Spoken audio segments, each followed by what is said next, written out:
Bonjour à tous et bienvenue. Nous allons aujourd'hui plonger telle Alice dans le monde merveilleux d'Excel.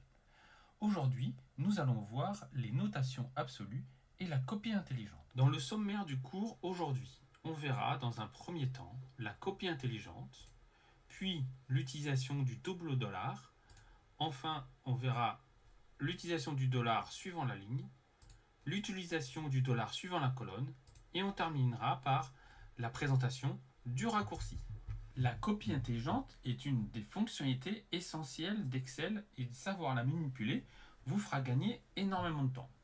Comment faire la copie intelligente? Pour faire la copie intelligente, il faut sélectionner une cellule et mettre la souris en bas à droite. On remarque que le curseur de souris se modifie lorsqu'on passe sur le petit carré vert qui est en bas à droite. À ce moment-là, on fait un clic gauche et on va tirer dans la direction que l'on souhaite pour faire la copie. Donc si on sélectionne une seule cellule, la copie va juste recopier la valeur à l'identique dans les cellules suivantes.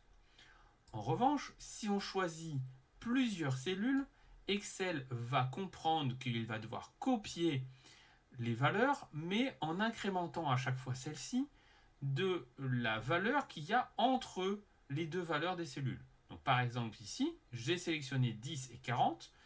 Il y a donc une valeur de 30 entre ces deux valeurs. Si je fais la copie intelligente, Excel va utiliser cette valeur pour augmenter la valeur de la dernière cellule.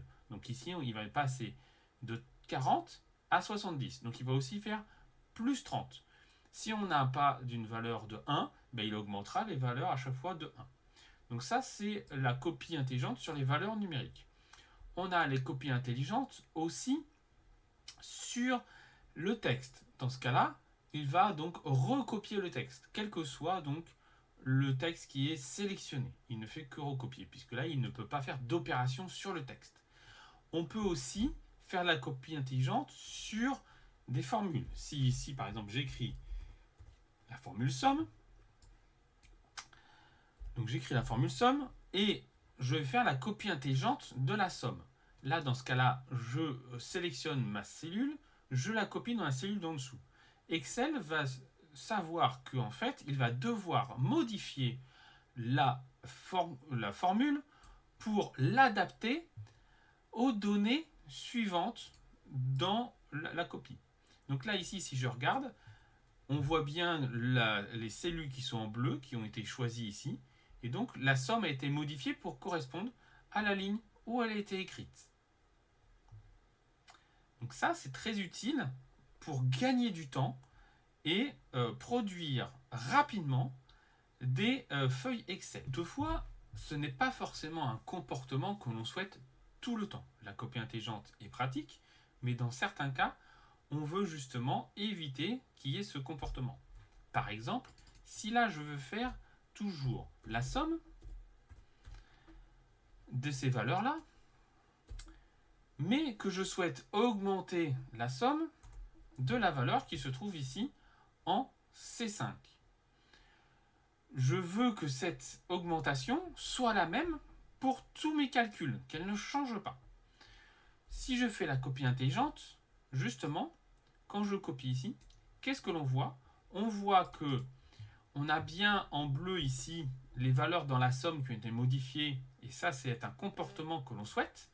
En revanche, si on regarde la cellule rouge, on voit bien que ici, il y a une erreur parce que Excel a décidé que on avait le même comportement et qu'on devait modifier la cellule dans l'application de la formule. Or, nous, on voudrait rester en C5 pour qu'on fasse toujours la somme de 10, quelles que soient les sommes que l'on fait avant. Donc là, il y a vraiment une erreur de la part d'Excel.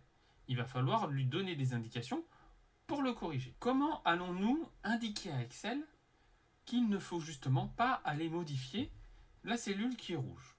Pour ça, on va utiliser un symbole qui est le symbole $.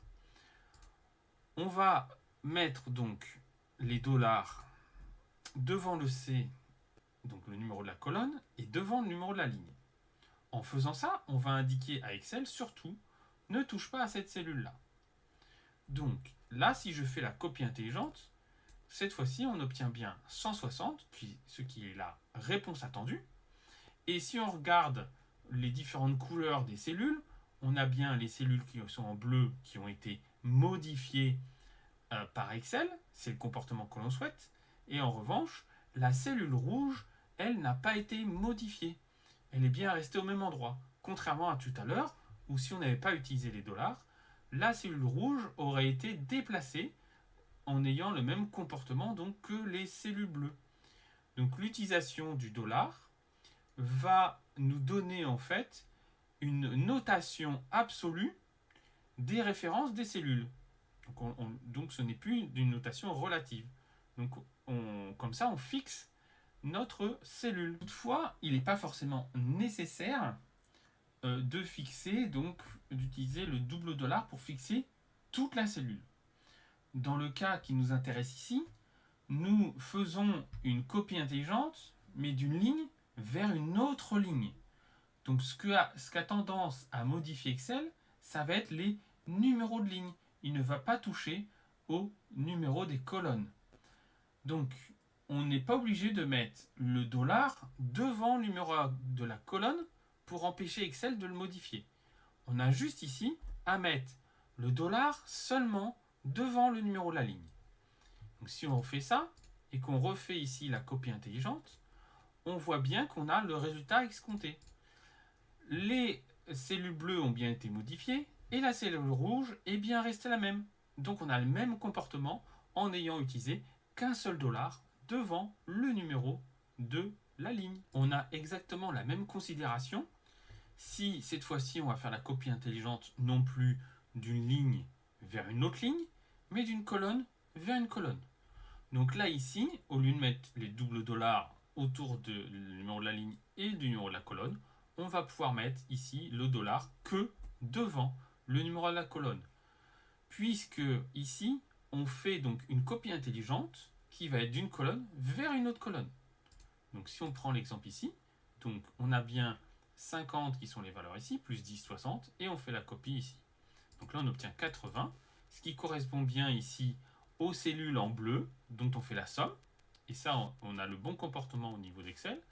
Et on fait aussi plus la cellule rouge qui, elle, justement, ne change pas. Et c'est le comportement que l'on attendait. Donc en mettant le dollar devant le numéro de la colonne, on va empêcher Excel de modifier le numéro de la colonne. Pour aller même un peu plus vite, on peut utiliser le raccourci F4 qui va nous permettre de mettre les dollars. Donc si on appuie une fois sur F4, ça met les doubles dollars. Si on appuie une autre fois sur F4, ça met le dollar sur le numéro de la ligne.